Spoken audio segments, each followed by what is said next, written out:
de ser el organizador de juego ilegal. Bueno, si le digo Peiti, tal vez ustedes ya a esta hora están familiarizados con este apellido. Bueno, de eso se trata. El procurador le habría dejado luz verde a los fiscales para que ello ocurra si, solo si, la Corte está de acuerdo. Está en línea para conversar con nosotros el abogado defensor, el penalista, el doctor Oscar Romera. Doctor, ¿cómo está usted? Buen día. Buenos días, María Herminia, ¿cómo está usted? Bien, un gusto en saludarlo. Igualmente. Bueno, ¿qué nos puede decir sobre este dictamen del doctor Barraguirre? Bueno, mire, yo le explico en mi opinión. Sí. Hay que verlo en dos niveles a esto. El primer nivel, que es pienso que es el fundamental, es que declaró admisible, se pronunció por la admisibilidad del recurso. Eso es lo que él sobre lo que él tenía que pronunciarse primero. ¿Y esto qué significa? Que para el procurador está habilitado el tratamiento de la cuestión de fondo. Uh-huh. Es decir, que en primer lugar, desde la defensa, esto lo considero positivo, uh-huh. Porque lo negativo hubiera sido que opinara que no es admisible el recurso. Fíjese que en su momento, cuando nosotros lo interpusimos, y antes que decidiera el doctor Mascali, los fiscales, doctores Edri y Chapia-Petra, se opusieron a la admisibilidad de ese recurso. Bueno, en ese punto ha sido una ventaja para la defensa ahora contar con el aval del fiscal general para que sea tratada la cuestión de fondo. El segundo nivel de este dictamen es la opinión sobre el tema que hace el procurador, luego de haber dicho que es procedente el tratamiento. Allí el procurador ha dado una opinión que avala lo que en su momento decidió el doctor Mascali, es decir, la posibilidad de que el señor Trasferri sea sometido a una investigación. Pero ese segundo nivel del dictamen es el nivel de una opinión. Ahora lo que debe resolver quién tiene razón, si tiene razón la postura de los fiscales o la postura de la defensa, es la Corte. En general, usted que tiene tantos años en esto, entiendo y corríjame por favor que estos dictámenes no son vinculantes. Ahora, ¿el procurador qué peso tiene real sobre lo que luego deciden los ministros?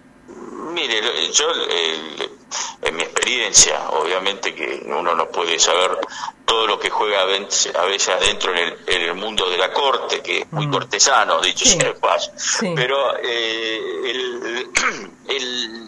lo que es la opinión, no tiene un peso, en primer lugar, no tiene un peso vinculante y no pasa de ser de un nivel de opinión, claro. Porque en ese punto es una parte el fiscal. Entonces, una parte en todo conflicto judicial hay dos partes, la del fiscal es una. Entonces, la opinión de él como opinión no vale más que la opinión de la defensa. Es decir, que en eso hay un equilibrio y no necesariamente ni vincula ni ata. Claro. Y ni siquiera uno puede decir que determina. Obviamente que es una opinión importante, no la vamos a minimizar, pero tan importante como la opinión de la otra parte. En eso es un principio del derecho que es igualdad de parte o igualdad de armas, claro. La forma más popular. Estamos conversando con el doctor Oscar Romera. Doctor, cuando en un largo y fundado, no soy abogada, pareciera, cuando uno lee el dictamen del doctor Barraguirre, también aparece algo que es muy claro y entendible por todos los que no manejamos el derecho, ¿no? El doctor sostiene que no es lo que piden los fiscales, no es algo caprichoso, que en algún momento creo que su defendido lo mencionó. Bueno, ahí está lo que le decía anteriormente María Herminia, que estamos en un nivel de opinión. Claro. Eso no hace mella, claro, a la postura nuestra, que es contrapuesta. Sí, a mí lo que me llamó la atención, que en ese dictamen, cuando el procurador transcribe una serie de diálogos telefónicos que supuestamente son los que entienden que no es caprichosa la investigación, sí advierto que a Trasferri se le estaba haciendo un seguimiento telefónico sin autorización judicial, y cuando aún todavía ni siquiera habían planteado los fiscales el desafuero, con lo cual eso sí me llamó la atención como algo grave e irregular. Pero fuera de eso, yo sigo sosteniendo lo mismo. Es decir, nosotros tenemos un doble problema, por decirlo de algún modo. Primero, no hay confianza, en cuanto a la calidad personal de los fiscales, sino en el rol que están haciendo en esta causa. Si Traferri tuviera otros fiscales, yo soy el primero en decirle vaya que lo imputen y declare todo lo que quiera, pero nosotros lo que no nos podemos prestar desde la perspectiva de esta defensa es a lo que entendemos que es algo que no tiene seriedad a nuestro juicio en la forma en que se está llevando, que es con atropello, y que pareciera que perdieron el sentido de objetividad en la investigación. Ajá. Entonces, esta es la centralidad para nosotros. ¿Cuál es, si usted nos tendría para aclararlo, ¿no? ¿Cuál es el atropello y cuál es la pérdida del sentido de la... En la forma que están haciendo las cosas, mire. A ver. Yo hoy se ha hecho público una denuncia que metió el senador Traferri. Sí, ahora le iba a preguntar después sobre eso, más Varela. Contra una juez. Bueno, eso tiene mucho que ver con esto. ¿Qué pasó en ese? Se hacen juicios abreviados. ¿Qué es el procedimiento abreviado? El procedimiento abreviado, para explicarlo en la forma más sencilla posible, es una anticipación a un juicio donde una persona que es sospechada, imputada de cometer un delito, reconoce su culpa y a cambio de eso obtiene algún beneficio en las condiciones de libertad o la libertad misma por el monto de la pena. Entonces, ¿qué pasa acá? Se junta ese instituto que está previsto con otro instituto que no está normativizado en la provincia, que está en el Código Penal, pero la provincia no adecuó las normas para poder hacer operativo, como lo dice la ley, que es el del arrepentido. ¿El arrepentido qué es? Saquémoslo de lo que dije anteriormente del abreviado. El arrepentido es una persona que se arrepiente, valga la redundancia, de su fechoría, y además de confesar aporta elementos de investigación que deben ser comprobables y que son de utilidad para el esclarecimiento de la causa. Entonces, acá mezclan los dos institutos y lo hacen todo en uno. Hacen un procedimiento abreviado con la figura del arrepentido.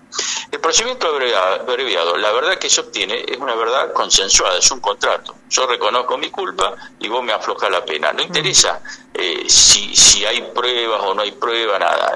Se llama una verdad consensuada, es como si fuera un contrato.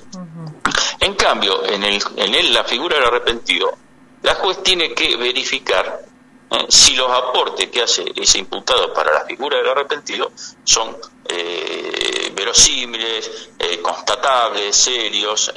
Bueno, entonces acá lo hacen un arrepentido, a lo mejor todo muy técnico estoy diciendo, con la lógica de un abreviado. Lo hacen como si fuera una verdad acordada y no una verdad constatada.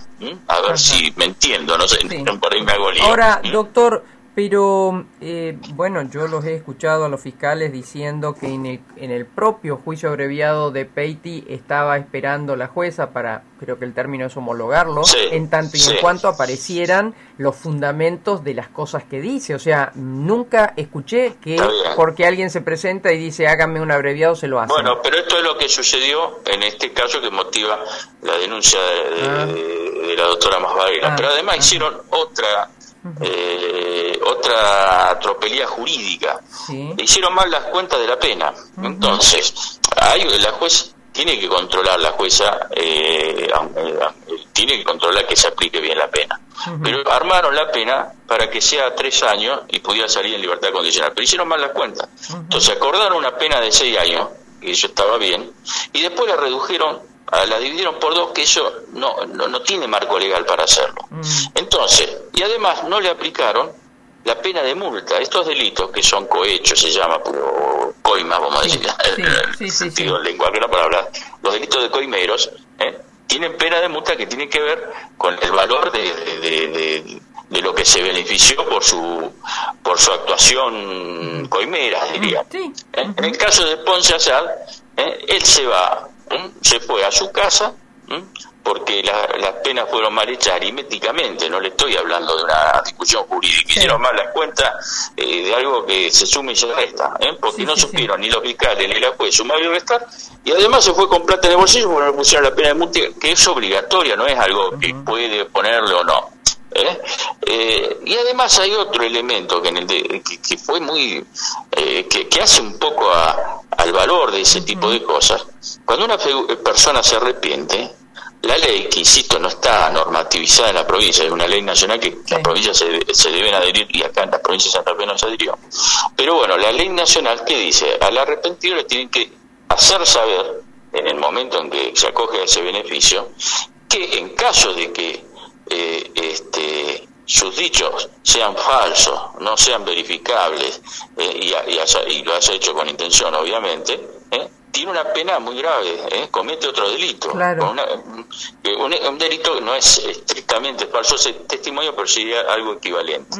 Y con una pena muy grave, de 4 a 10 años. Entonces, cuando uno se acoge a esa figura, le tiene que hacer saber las consecuencias, porque si no, uno puede declarar diciendo, bueno, si yo declaro esto, me obtengo un beneficio, me salvo y no tiene ninguna consecuencia.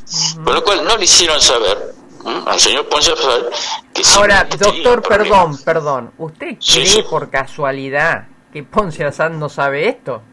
Sería pensar que se olvidó, tiene amnesia y se olvidó lo que alguna vez estudió en la facultad. Mire, yo no lo sé si lo sabe o no, pero no hay constancia que se lo hayan dicho. Usted usted alguna vez fue citada a testimoniar como testigo en algún juicio civil, laboral o penal. La verdad que no. Bueno, si la citan, que puede ser, porque puede ser algo que vio en la calle, qué sé yo, un accidente, algo. Lo primero que le dicen, y se deja constancia de eso, que usted está obligada a decir la verdad bajo apercibimiento de que se llama falso testimonio. Se lo dicen, porque si a usted no le dicen eso y usted no dijo la verdad, bueno, no le hicieron ningún apercibimiento y tiene una consecuencia ese apercibimiento, es un delito. Acá no se lo hicieron saber, yo no sé si lo sabía o no lo sabía. Pero hace la formalidad del acto. Pero además lo sustancial aún, porque yo no quiero dar la sensación de que la defensa se ampara en pruditos formales o cuestiones de formalidad nada más legal.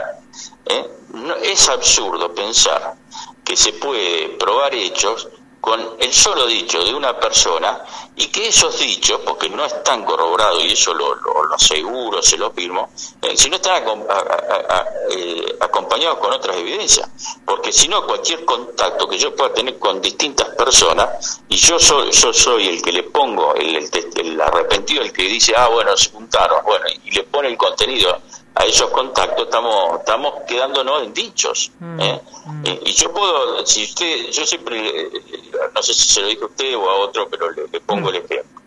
Si usted, yo le doy mi teléfono, en la lista de contacto hay jueces, periodistas, legisladores, clientes de naturaleza penal, con causas.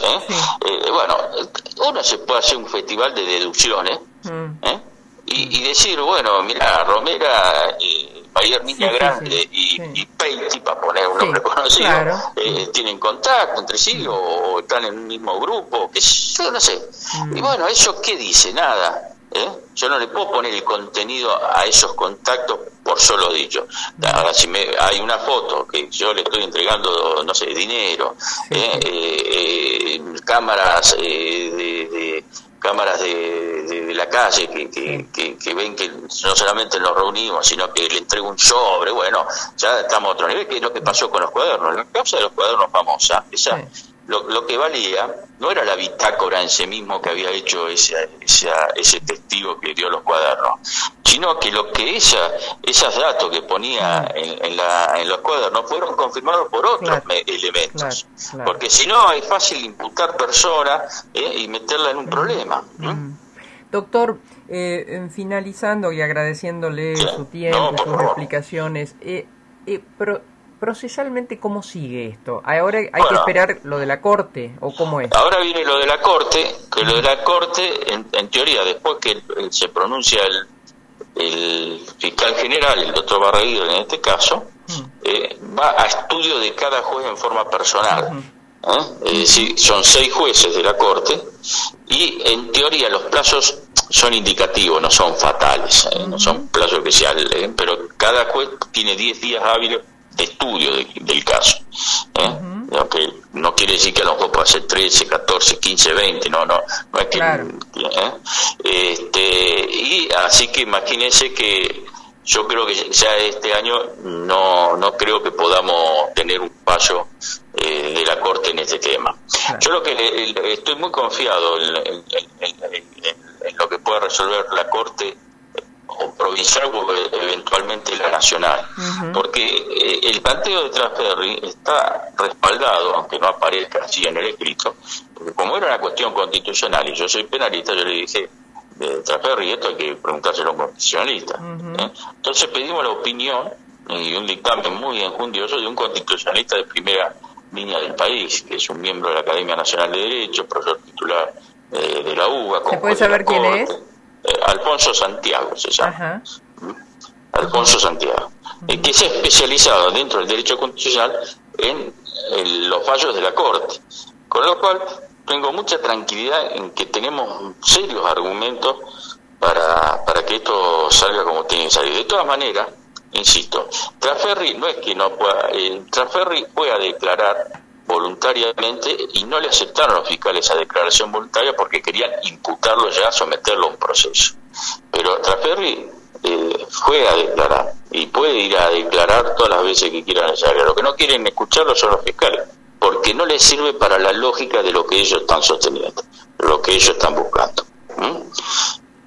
Doctor, muchísimas gracias. No, gracias a usted grande. Y siempre a su disposición. Sí, gracias. Desde ya, muchísimas gracias. El doctor defensor del senador Trasferri, Oscar Romera, dando sus elementos, sus alegatos de defensa. Obviamente es su obligación defender a su cliente.